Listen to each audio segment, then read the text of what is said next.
Congratulations on the film. I love it so very much. And we're so grateful to you for coming all the way to Los Angeles to talk with us a little bit about this movie. So thank you, first of all, for making it out and for making the film and for sharing it with us. To get the conversation started, I guess I'm curious, for any project, one thinks about what are the first steps of bringing it to life. Considering the gay subject matter of the film in Nigeria, obviously that's a more difficult path than a non-gay film in Nigeria. So I'm curious if you could just talk a little bit about the first steps of creating the film and how you brought it to life.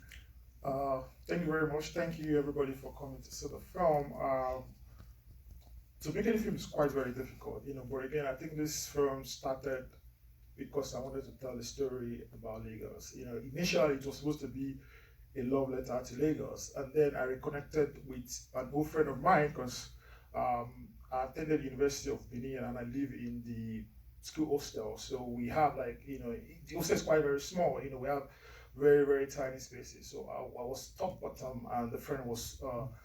Was living the bottom bunk. And like I said, this place is quite very small, so it's very difficult for us to move around without touching each other or moving around each other. Well, apparently the guy was queer, and he was invited outside of school, and he was lynched and died. But when I heard the news, I was quite I felt very guilty, because again, like I said, we live in a very small, tight area, and I felt like I didn't do enough for him to trust me to tell me what he was going through, So because of that, the story changed, because I now became aware of exactly what was going on in Lagos. A lot of the things that you just lived through, I could see it. I could see the casual, homophobia in Lagos. And because of that, the story changed. And there we are. Yeah. I mean, as you're describing, tragically, the stakes here are literally life and death. When you decide to make this film, you have to get a crew, you have to get a cast together to go on this journey with you. And that's a risk everybody's taking, especially for your lead actors. I'm curious how you went about casting them, because they give such beautiful, sensitive performances. They're incredible in the film. How did you find them? Well, thank you very much.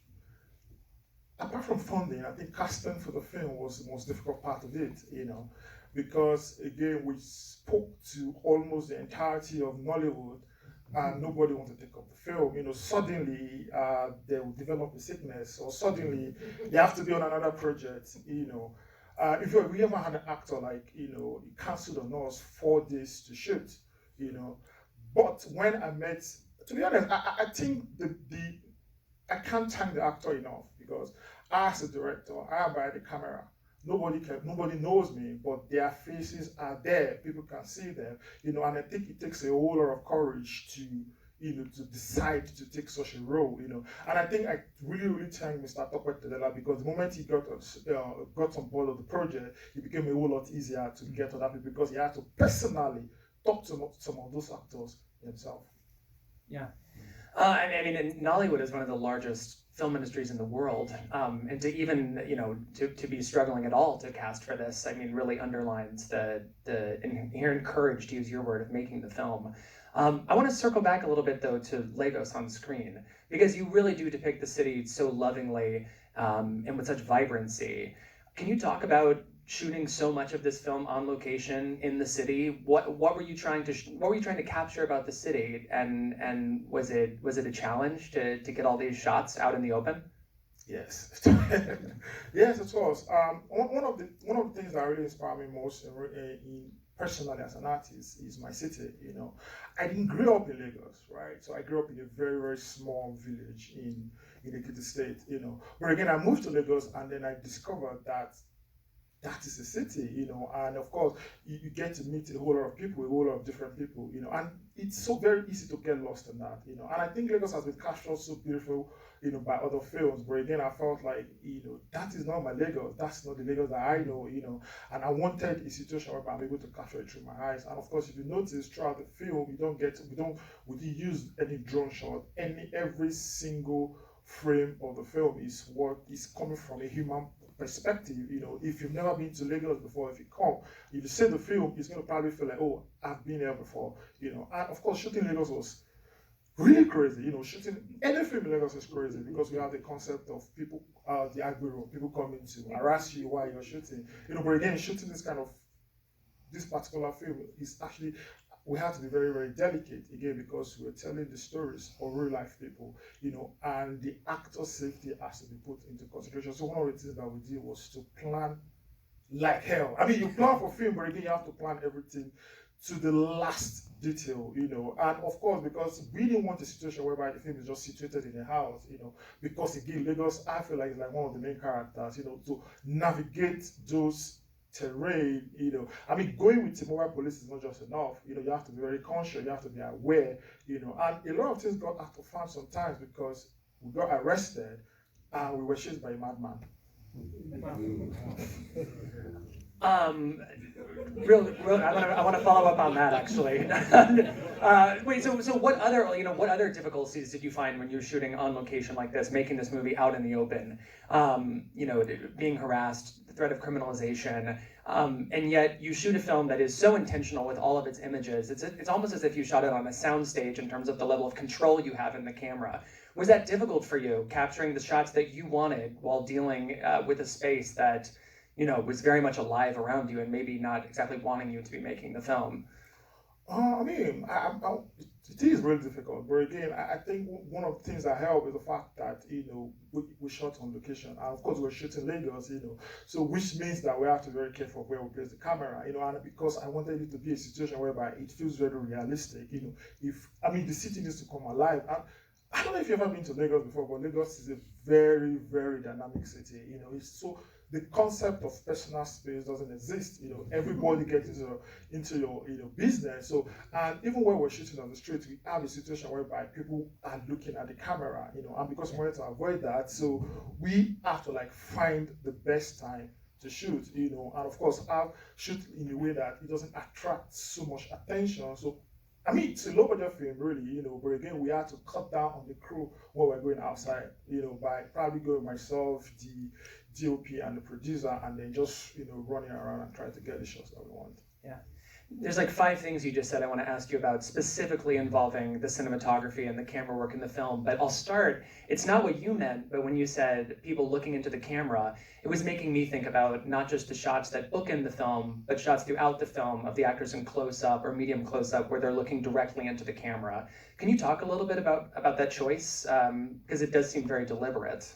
Yeah, I mean, one of the things that I did, I felt like was quite very important, is to really show the intimacy between the characters, and of course the intimacy between the character and the audience, and if you notice, we shot a lot of the film in wide, and that's simply because we wanted a situation whereby it's my debut film, right, and I think I have a whole lot of ideas, and one of the things that I think to do to discipline myself is to first of all stand the camera down and not move around, and try to evoke the feeling that the characters are feeling, or try to get the audience to be in the same space, in the same space that the characters are in, but again, a lot of things have to change, because I felt like at the beginning we were going so much with a lot of wide shots, but again, as the characters are getting very closer, we're getting close to them, so in a way, it feels like they are speaking to the audience, directly, actually. Definitely. I mean, it reminded me of Jonathan Demme, Barry Jenkins, who do a very similar thing. But something I want to follow up on, just about, being in the city, you said it can be like you don't have a lot of personal space. There's a lot of shots in the film where you seem to be accentuating the negative space between people in those large, wide shots. Can you talk about the staging of some of those shots where there's so much negative space in the frame? Yeah, I mean, one of the things that, again, like I said, I feel like it's a sort of character exploration, especially of the main character. And again, if you notice, almost every single shot in the film happens, through his own perspective. You get to see the film through his eyes. So I mean, I wanted a situation whereby we can feel how compressed he is, in the situation, how he feels very alienated. Yeah. He's a guy that, even though he gets to meet a lot of people, but he doesn't necessarily want to be with people. And of course, I feel like one of the best ways to convey that is using negative spaces. Definitely, and the alienation comes across so strongly as just this sense of longing. The first time I caught it when I was watching the film is when Bambi is in the foreground of the shot, and then in the background there's all the guys who eventually accost him or attack him later at the end of the film. And I just love the staging of that. So just to repeat back what you already said, like it is so effectively captured the alienation. I want to throw it out to the audience for a couple questions before we keep nerding out up here. Yes, in the center. Yes, given the wonderful positive response you've received, what has been the response of the Nigerian government? Has it been? I was waiting for that question. To be very honest, I think the film came out in Undeniably, right? And that was during the Nigeria election, so the film kind of like slid under the radar. So, but I think, to me personally, I feel like it's an authentic Nigerian story, and it's quite very important to me and the rest of the team to show the film in Nigeria, because at the end of the day, I feel like a lot of nuances were lost on other audiences except for Nigeria. So I think last month I screened the film for the very first time in Nigeria to the cast and crew, because since the film has been traveling, they've not had the opportunity to see it, and some other industry people. And I was afraid.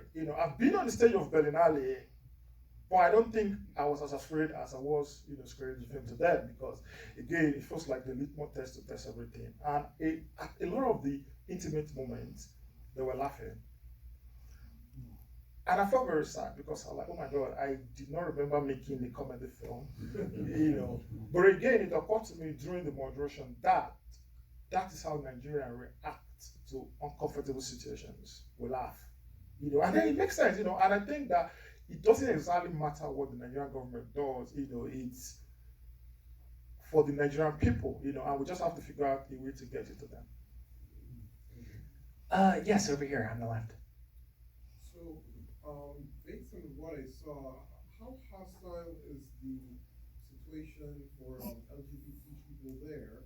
And considering you made this type of film, aren't you concerned for your safety or the actors for their safety? If that kind of, obviously the hostility is pretty heightened. I don't know how far heightened is it, but your actors, they have to walk around, and people will notice eventually that they were in this type of film.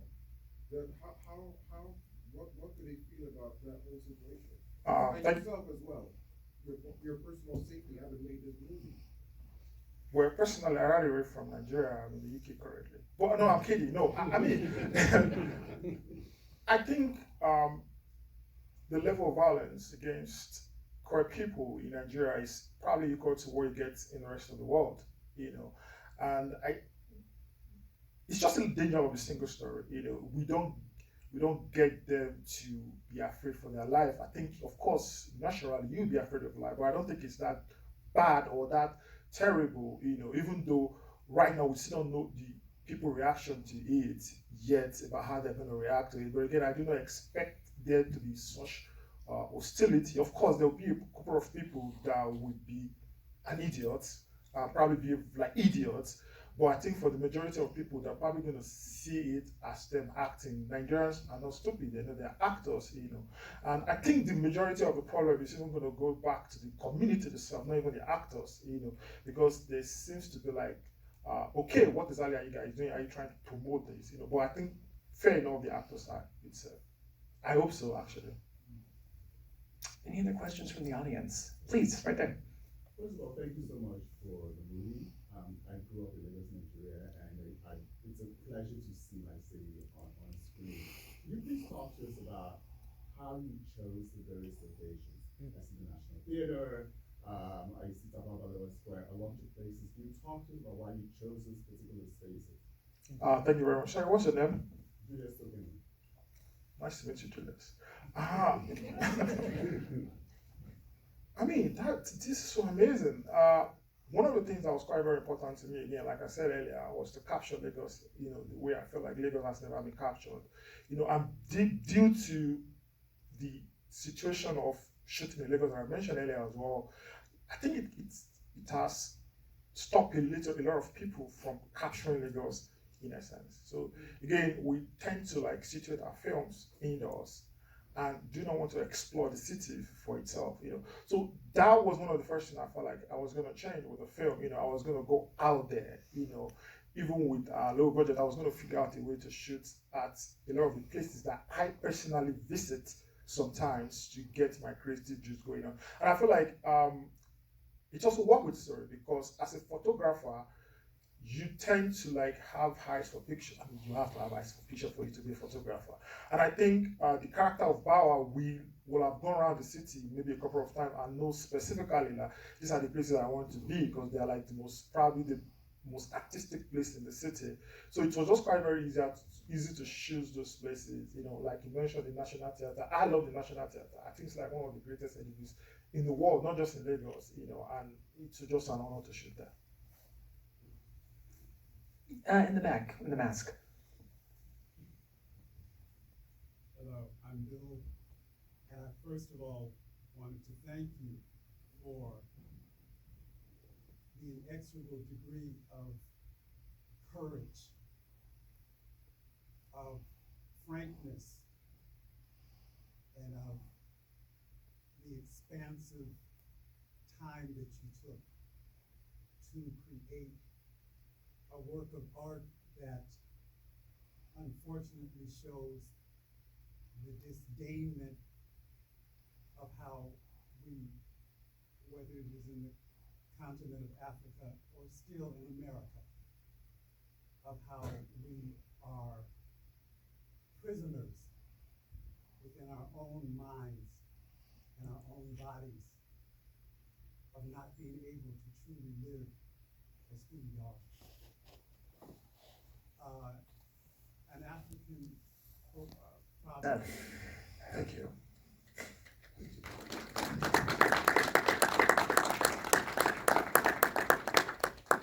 I think we have time for maybe one more question. Yes, same row. So then my question is, first, what's the next thing that you're gonna do? Is it gonna be another love letter to Lagos? Is it gonna be anything like this? And then how can we support you? Oh wow, finance my next movie. Yeah, so yeah, I know ideally you're supposed to have like the next project you want to work with, I'll be getting a lot of that question. But again, I think that first of all, to be very honest, I was cut off by how successful the film has been. I wasn't expecting it, so I was not ready, I was not prepared, And that's the honesty, Of course, I do have a couple of projects that I'm exploring. I have a couple of ideas that I'm trying to explore, but so far nothing is concrete yet. I'm just trying to find my place, trying to understand, exactly what I really want to do or the kind of filmmaker that I want to be. And that's the truth. To support me, I think. First of all, to support the film, to talk about the film, really, which I think is not just even supporting me, it's also supporting the queer community in Nigeria, because one of the biggest inspiration, the motivation to make the film is the fact that the community has been ostracized in Nigeria, and of course, every time you see a Nigerian film or you see a queer character in Nigerian film, they are always caricature of themselves, of human being. They are the butt of jokes, they are the comic relief, and that doesn't make any sense to me, because again, love is love is love. So I mean, the best way to support is to support the film, to talk about the film. Thank you very much. I think we have time for one more question if anybody has one. No, then I will just say, Babatunde, thank you so much for joining us, and thank you so much for making this film and for your bravery and courage. You, the entire crew, we're so thankful that you made the film, and as a work of love, it is breathtaking and sublime. So thank you so much for coming, and thank you so much for making the film. Thank you very much. And thank you all so much. Thank you, everybody.